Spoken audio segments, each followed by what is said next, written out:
Hello and welcome everybody, broadcasting to you out of the basement of La Penta. It is Sports Just Cuz with yours truly, Anthony Carlo, in front of the board here, and to my left, my co-host Armand, Madeo, and cousin Sean Edwards. What's up, guys?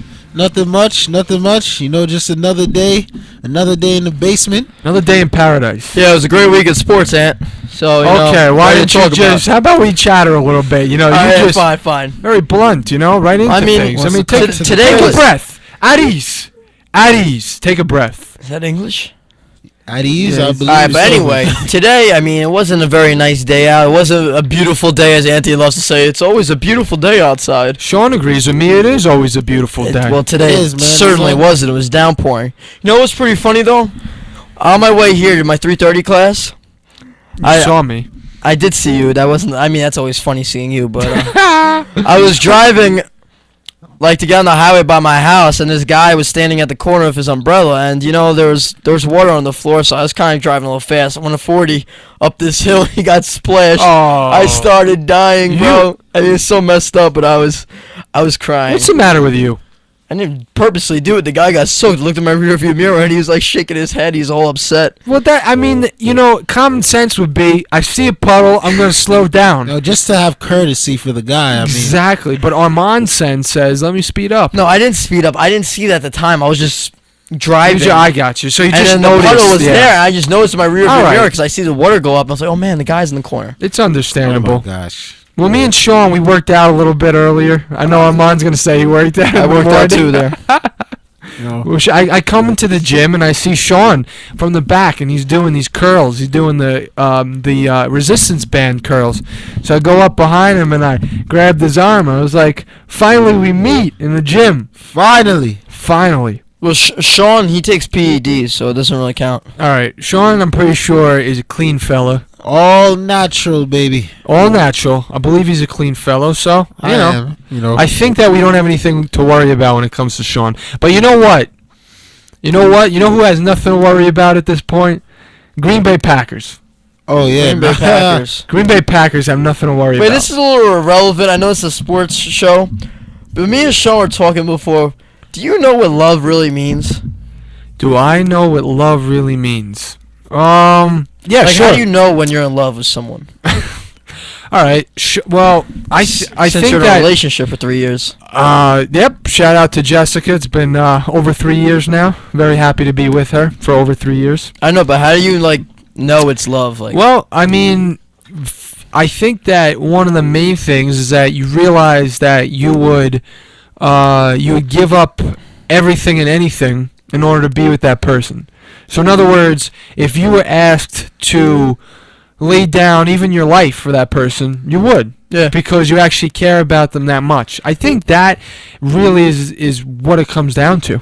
There was me and Sean. We've had a couple girls come and go, but I've never been in a steady relationship. More than a couple. More than a couple. I've been, I was getting a little emotional with Sean before. I was like, Sean, I kind of do want to get in a relationship, but it's I don't know how to approach it, or how how it progresses, how it transpires, how it all develops. I don't know how it works.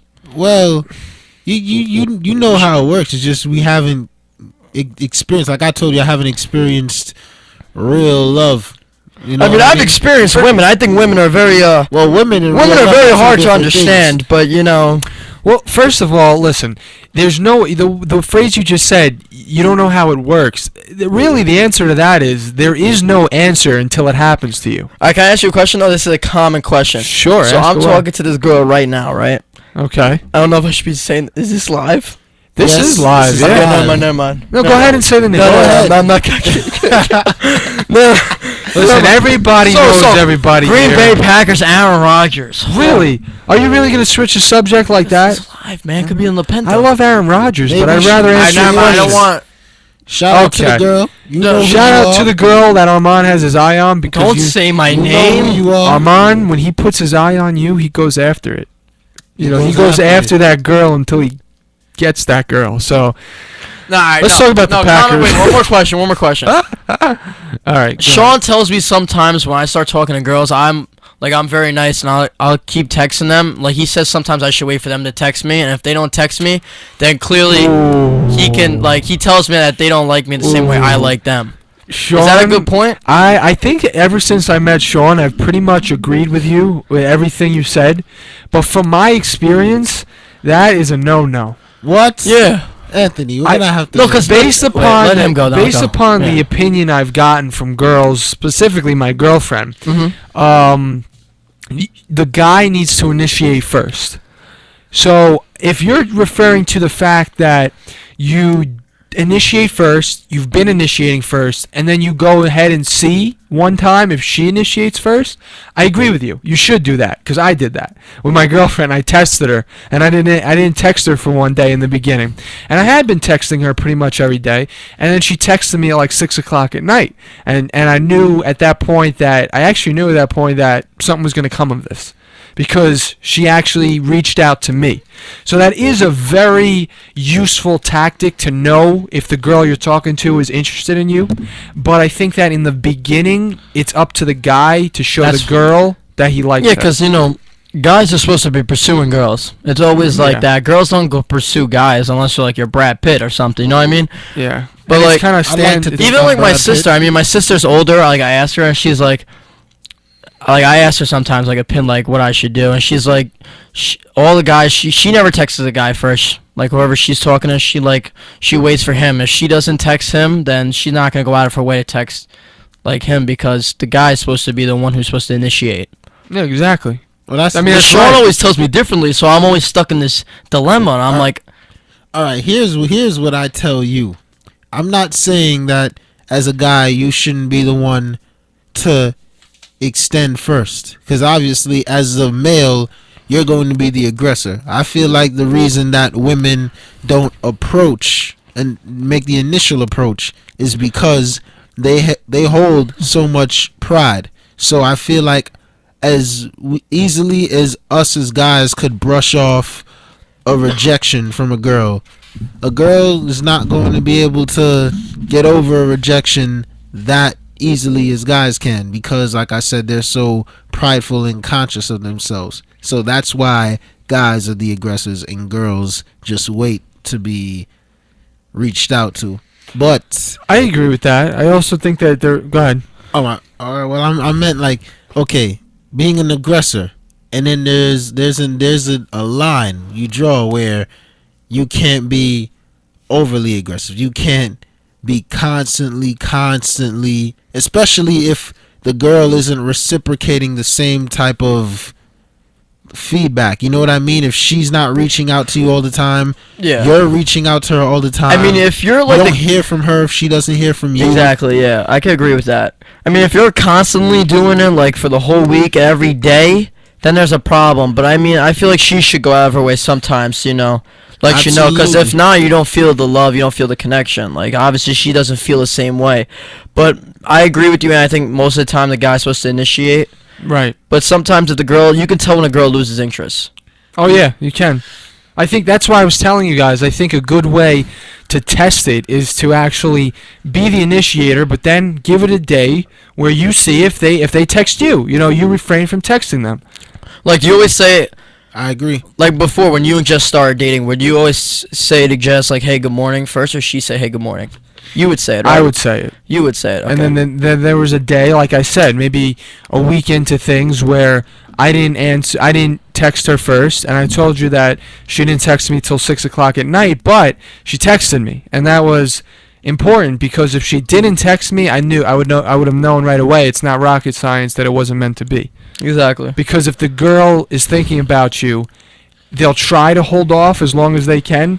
The ones that want the guy to reach out all the time, but they'll break eventually. Like, what's good about the girl that I'm talking to right now, like, she texts immediately. Like, I mean, some girls, sometimes they'll text you back like a day later. Like, clearly, girls look at their phone constantly. If a girl's texting you back a day later, she's trying to avoid you. Yeah, she's just trying not to be rude. She's trying to show you that she doesn't care, but in a sort of not, like, openly minded way, by just denying you. Yeah, exactly. A polite rejection. Yeah, but this girl, I mean, like, she texts me back in 5 minutes, but I think she wants me to start up first. But she's, like, right there, like, if she's answering you right away, I would recommend that you make a consistent basis of reaching out to her Exactly. That's what I think. Because like I've dealt with a lot of women, so I can see different perspectives on how like certain women act. Right, and then once you've made that conscious effort for a while, let her do the test. Exactly. That way, she'll know you've done all you could because you've been reaching out, and you'll know. Let's see if she reaches out. If she doesn't, look, there's special cases. It doesn't mean it's the end of the world. Maybe she's expecting you to reach out again, but it's just a nice little test. Good talk. It's two-way relationship. That was a nice session of Love Doctor here on Sports Just Cuz. Love Just Cuz. Oh, that's a good. But anyway, back to football. The Packers. Our other love. Yeah, we got to recap Week 11. The Packers they took it to the Eagles, a contender in the NFL, with a 53-20 rout. And listen, guys, you know what? Honestly, to me, after this win and last week with Aaron Rodgers putting up over 50 points a couple of weeks in a row, I legitimately look at the Packers as a contender to be in the Super Bowl. Absolutely, Anthony. Wouldn't agree anymore. Right now, the other day, I was having this discussion with my dad, who's an avid football fan. And I actually told my dad, I think me and him both had the Packers, but I also said to him, I think the Lions are going to make a run for it. I think the Lions are that giant team from a couple years ago who were just barely expected to be a playoff contender, but they have showed so much resiliency and so much pride and motivation in their play, and they could, they have the pieces to make a run for it. I think it's going to be a Lion-Packer NFC championship. I mean, they're tied up at the top of the division, and I can't argue with that. I think the Lions have been real good. I think Matthew Stafford has been real good. I think that the only problem with Stafford, I love Stafford too, but his turnover differential is pretty high for a great quarterback that he is. Right. So is Andrew Luck's. Andrew Luck, too, has the same problem. Yeah. That's the difference that separates him from Aaron Rodgers and Tom Brady. Would you consider that, though, a part of their game, like something that comes with the good, or would you consider that a fault in their game? I know interceptions are never good. I think it's a fault. You know what I'm saying? I think it's a fault. It's a fault? I think it's a fault. Because I've heard people say it's part of Luck's game. Well, the difference with Luck, I think some of his picks are not necessarily his fault. Some picks are being batted up in the air by the defensive line, or a receiver hits his hands and then it bats through three different guys and the other guy comes down with it. It's not like he's, like, for example, you watched the Giant 49er game yesterday, right? Right. Eli Manning, some of those picks. Defender, yeah.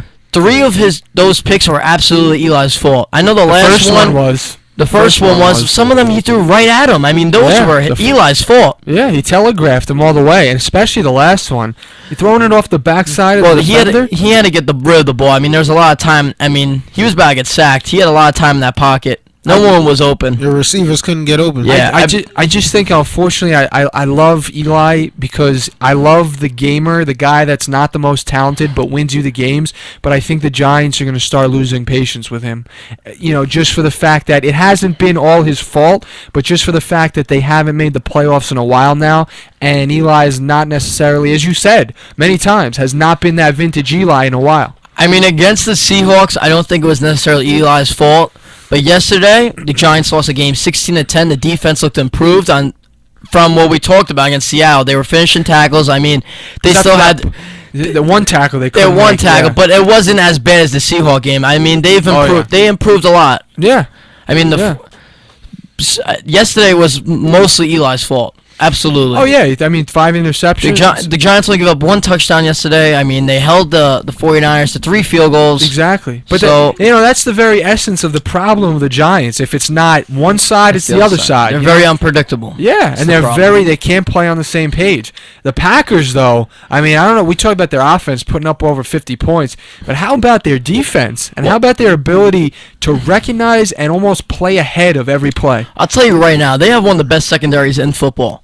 I mean, the weakness of this Packer team is their run. They're one of the bottom feeders against the run, but the pass, they're top 5 against they're really good against the pass. I mean, you have a guy like Tremont Williams, who has excelled his game being a nobody, and over the years became one of the best corners in the game. And Micah Hyde's, and he's in his 3rd year. These guys going to get better. They have Sam Shields. They have a lot of good nickel corners out there who are really good. Clint Dix, great draft pick. This team's making the right moves, both sides of the ball. They are, and listen, I think the Packers are putting, like we said, they're putting themselves in a good position. I mean, the Lions will be their contender. If I had to make a pick now, though, I think I'm going with the Packers to win out if there's a championship game between those two teams to get to the Super Bowl. The only difference about this game, I think if Nick Foles was playing, it would be a totally different game. I think, yes, Nick Foles has nothing to do with the Packers scoring 53 points because he's the one getting the Eagles the points. Right. But, I think it would have been more of a shootout. I could easily saw the Eagles scoring maybe 35. Exactly. If Nick Foles was playing. I think it would have been a little different of a ball game because I know, Sean, how many picks did Mark Sanchez throw? He was not very good yesterday, Mark Sanchez, at all.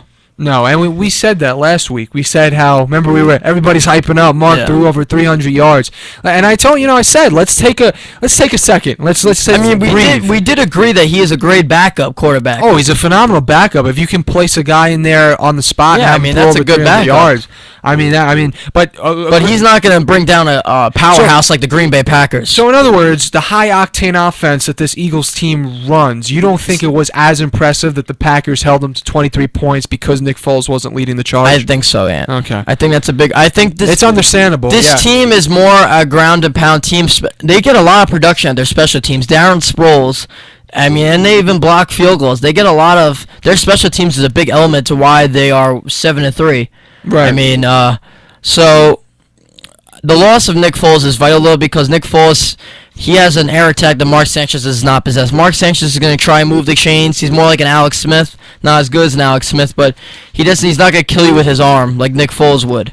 Exactly, and Foles is going to be how long is he going to? He's going to be out for 6 to 8 weeks. 6 to 8 weeks. So it's going to be. And that was what last week? No, 2 weeks ago. Yeah, so it's going to be interesting to see if the Eagles can hang on with Mark. If Mark Sanchez actually can rebound and get this team wins. I think Nick Foles, if they could somehow manage to get the bye, I think Nick Foles would be back for the first game. Right. Oh, he's pulling up the Mark Sanchez stats now. Foles, and it's weird because I've had people telling me that with Nick Foles, they were actually. I've had people tell me that the Eagles organization is not as 100% on board with Nick Foles as people think, which is weird to hear because the guy has been. I think the guy has been pretty damn good. He had a great career. He threw for 7 touchdowns in the game last year, or 6. He had a great historical game last year. And, this year he was playing around. I don't think he's a franchise quarterback because he has a lot of health issues. He's not very mobile. If he gets hit in the pocket, he's going to go down. As we saw, he broke his collarbone. Can't make plays with his feet. I think he has a great arm. Can I make a correlation? Yeah. I think that he reminds me a little bit of vintage Eli Manning. A little bit. Yeah, they actually do play the same way. He reminds me a lot like Eli Manning when Manning was taking the Giants to the Super Bowl. He possesses the same physicality that Peyton Manning and Eli have. They're not very athletic. Exactly. You wouldn't think that they would be as good as they are. Exactly. And I think that's why. You know what the problem is? The Eagle fan base, they have very entertaining quarterbacks in their past. Donovan McNabb was an electrifying athlete. I love Donovan. Donovan McNabb was an athletic guy. He could run, he could throw, he had all the intangibles. Michael Vick. You've seen a lot of athletic quarterbacks come and gone through the Philadelphia organization. And Nick Foles is he's a new sight. Oh yeah, absolutely. So that's why Philadelphia is going to have to get used to a player like Nick Foles. The Patriots are the win over the Colts, 42-20, and I think we all know what the X factor was in this game. Jonas Gray, guy who got called up off the practice squad. It's not rocket science to figure that one out. But listen, he franchise record matched 4 touchdowns in his 4th career game. Listen, 42-20 over the Colts. In this game, I believe in the pool, I picked the Patriots. I think. How'd you do in the pool this week? I went 6-5. He went 5-6. I believe I picked the Patriots in this game, so if I did, I'm in good shape. Listen, when it comes down to it, Andrew Luck is an absolute playmaker, and Tom Brady is no longer vintage Tom Brady. But when it comes down to these games where you got sort of young number 1 quarterback in the game today versus the aging, Tom Brady, who will be one day a Hall of Famer, I always give it to the aging guy. I always give it to Brady. You have to. It's the experience. It's the knowledge of how to play in games like these. Andrew Luck has great things going for him. He's in his 3rd year, but No, he's third year because Cam Newton's in his fourth year. He's in his third year right now, so I mean, in 2 or 3 years, I think he will have the entitlement as the best quarterback in the game. A lot of prominence. Right? But Tom Brady, I mean, you said before he's not vintage Tom Brady, which is absolutely correct. He's not the same Thomas Brady from 8 years ago. No. But Tom Brady is still, I think, the best quarterback in the game at finishing ball games and beating other powerhouses such as the Indianapolis Colts. Yeah. I mean, that's the only thing that separates him from Peyton Manning. I think Tom Brady knows how to get the game done. Clutch. Peyton Manning's not clutch. Even in the playoffs, he's under 500. Tom Brady is like Joe Montana when I think of it. It's a clutch factor. It's absolutely right. They know how to win the big games, and what made Tom Brady so special was he was able to rack up the statistics and win the big games. You know, unlike somebody like Eli Manning, who not always he was always able to win the big game, but not always rack up the stats.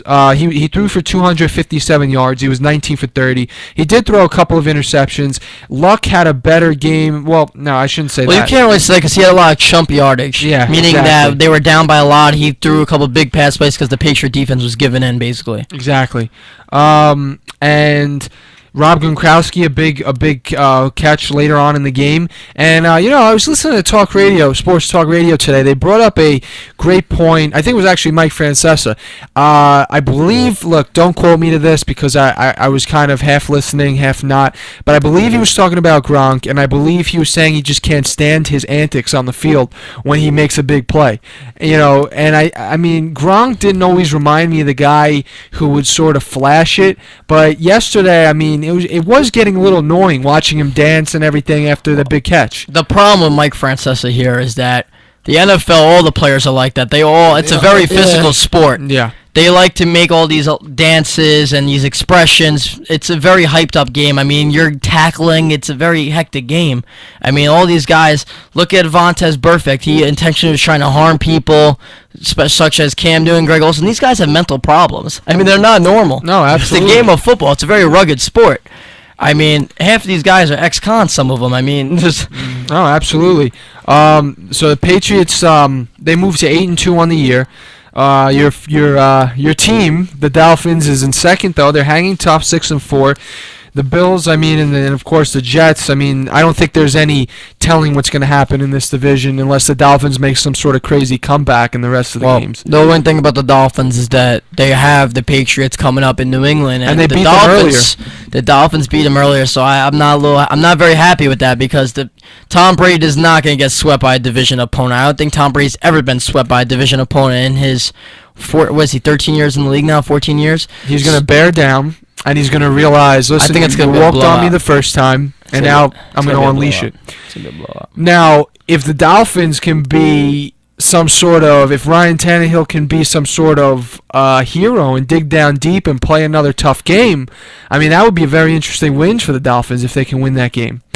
But it's going to take, in order for that to happen, which I believe it's not out of the picture because, like we said, this isn't vintage Tom Brady anymore. But I think in order for that to happen, Ryan Tannehill's going to have to play the game of his career. And, that's the only way the Dolphins are. And Brady's going to have to make some mistakes because he's not, as good as he once was. But, as you said, he knows how to win the big game. So we're going to take a quick break here on Sports Just Cuz. Talk the playoff race when we come back. Exactly. We will be back. We'll talk the playoff break. We have a lot ahead on the show. Good show. Playoff race in the NFL. We'll hit some NBA. But stay tuned because we will be right back after these messages. Hit on a home run off of Tampa Bay Rays pitcher David Price. That one's drilled deep to left field. Going back Joyce. Looking up. See ya. 3,000. History with an exclamation.